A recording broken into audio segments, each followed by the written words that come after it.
Fourth house आपके मानसिक सुकून का होता है, आपके मकान का, आपके व्हीकल्स का होता है। यदि ये भाव अच्छा है तो आप अपने सुंदर से मकान में खुशियों के साथ रहेंगे। लेकिन वहीं यदि ये भाव पीड़ित है, कमजोर है, तो आप हो सकता है बहुत बड़े बिल्डर हो लेकिन आप किराए के मकान में रहो। Welcome to my channel astrology blessings and guidance. यहां पर मैंने ग्रहों के स्वामियों के बारे में लिख रखा है, कौन से नंबर की राशि कौन से ग्रह को रिप्रेजेंट करती है। 1, 4, 7 और 10 ये केंद्र भाव होते हैं और 1, 5, 9 ये त्रिकोण भाव होते हैं। केंद्र भाव का और त्रिकोण भाव का प्रॉपर्टी के योग में बहुत इंपॉर्टेंट रोल होता है।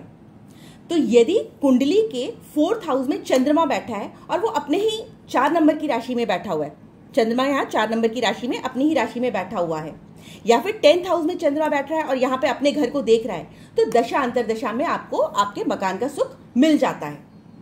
वहीं यदि शुक्र 4th हाउस में बैठा है, 4th हाउस में बैठा है और स्वग्रही होकर के बैठा है, मतलब 7 नंबर की राशि में बैठा है, या फिर वो अपनी उच्च की राशि में 9th हाउस में बैठा है, तो भी आपको आपके मकान का सुख मिल जाता है।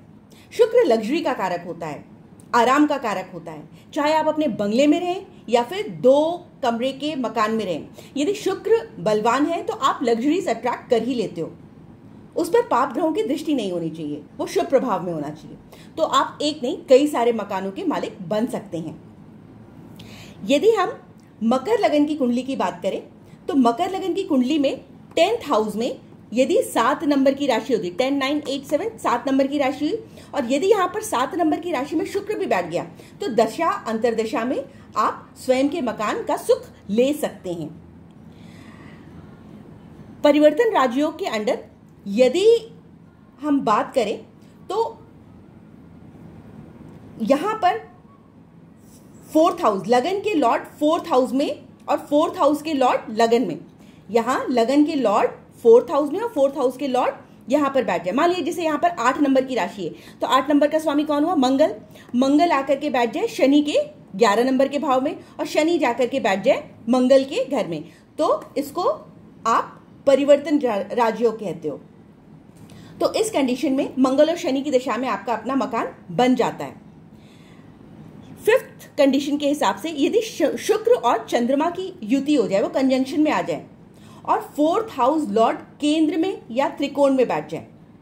मान लिया ये 7 नंबर की राशि है तो 7, 8, 9, 10 नंबर में आपका चंद्रमा और शुक्र बैठ गए और 10 नंबर का लॉर्ड जहां के बैठ गया वो बैठ गया त्रिकोण भाव में। 10 नंबर का स्वामी कौन होता है? शनि होता है, और शनि जाकर के बैठ गया यहाँ पे त्रिकोण भाव में, तो भी प्रॉपर्टी का योग स्ट्रांगली बनता है। 6th कंडीशन के हिसाब से यदि लगन लॉर्ड और 4th हाउस के लॉर्ड की 4th हाउस में ही कंजंक्शन हो जाए, मान लिया ये 4 नंबर की कुंडली है, कर्क लगन की कुंडली है और यहां पे 7 नंबर मतलब शुक्र उसका स्वामी हुआ, तो 7 नंबर की कुंडली में शुक्र के घर में यहां पर शुक्र की राशि में चंद्रमा और शुक्र एक साथ बैठ जाए तो भी आपके प्रॉपर्टी का योग बनता है। नेक्स्ट कंडीशन में यदि हम बात करें तो 10th हाउस में यदि गुरु और बुध बैठ जाते हैं, ये 10th हाउस है, यदि यहाँ पे गुरु और बुध एक साथ बैठ जाए, वैसे तो ऐसा बोला जाता है कि उनकी आपस में नहीं पड़ती, बट यदि हम प्रॉपर्टी की बात करें तो 10th हाउस केंद्र का होता है और बृहस्पति 12 नंबर की राशि में यदि यहाँ पे बैठ जाए, यहाँ पे 12 नंबर लिखा होगा और बृहस्पति यहाँ पर खुद आकर के बैठ जाए, तो पंच महापुरुष के अंडर हंस महापुरुष का निर्माण होता है। तो उस योग के अंतर्गत गुरु की दशा में अंतरदशा में मकान बन जाता है। यदि हम मंगल गुरु का पंचम भाव में स्थिति देखें तो धनु लगन की कुंडली में, यहाँ पे मान लिया जैसे 9 नंबर लिखा हुआ है, तो धनु लगन की कुंडली में 4th हाउस में 9, 10, 11, 12 यहाँ पे 12 नंबर लिखा होगा, तो 12 नंबर का स्वामी कौन हुआ? गुरु हुआ। तो यदि गुरु जो है यहाँ के लॉर्ड बनते हैं, स्वामी बनते हैं, तो ये केंद्र भाव हुआ। यदि गुरु और मंगल एक साथ 5th हाउस में बैठ जाए तो भी मंगल और गुरु की दशा में मकान मिल जाता है, क्योंकि यदि ये 12 हुआ तो यहां पर 1 हुआ, तो 1 नंबर का स्वामी कौन होता है? मंगल होता है। मंगल यहां इस वाले स्वामी के साथ बैठ जाए, प्रॉपर्टी के योग वाले स्वामी के साथ यहां पर त्रिकोण भाव में बैठ जाए, तो भी आपकी अपनी प्रॉपर्टी बन जाती है। नेक्स्ट कंडीशन की हम यदि बात करें तो 4th हाउस में यदि उच्च का सूर्य बैठा है, मान लीजिए ये 10 नंबर की राशि है, यहां पर उच्च का सूर्य बैठा है, तो उच्च का सूर्य आपको राजसी ठाट बाट दिलाएगा, आपको अपने घर का सुख मिलेगा। मंगल जमीन का कारक होता है, तो यहां पर 1 नंबर की राशि आई। 10th नंबर की यदि ये कुंडली हुई तो मकर लगन की कुंडली में यहाँ पे 1 नंबर हुआ। 1 नंबर का कारक कौन होता है? मंगल होता है। मंगल के घर में सूर्य उच्च का होता है, तो यदि सूर्य यहाँ पर बैठ जाए तो आप अपने ही मकान में रह लेंगे। इसके अलावा यदि हम बात करें एक और कंडीशन की, तो 10th हाउस लॉर्ड 4th में और 4th हाउस लॉर्ड 10th में बैठ जाए। मान लीजिए इसका स्वामी इधर बैठ जाए, इसका स्वामी इधर बैठ जाए, तब भी इंसान अपने कर्म के बेसिस पे, क्योंकि ये हाउस जो होता है वो कर्म का है, तो अपने कर्म के बेसिस पे कई सारे मकान बनाता है।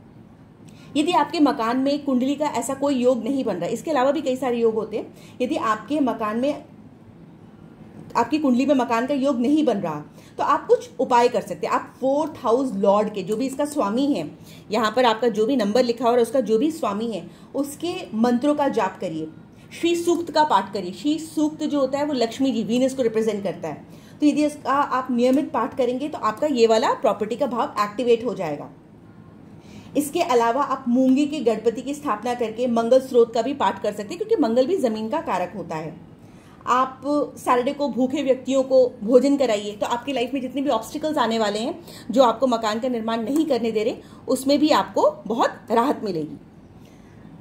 भगवान करे कि आपका योग प्रॉपर्टी का जल्दी से बने और आप अपनी प्रॉपर्टी में, अपने मकान में, अपने बंगले में बहुत खुशी के साथ रहें। यदि आपको मेरी वीडियो पसंद आई है तो please like, share and subscribe जरूर करिएगा। And for consultation, please call on my number 831-830-7747. Thank you so much for watching.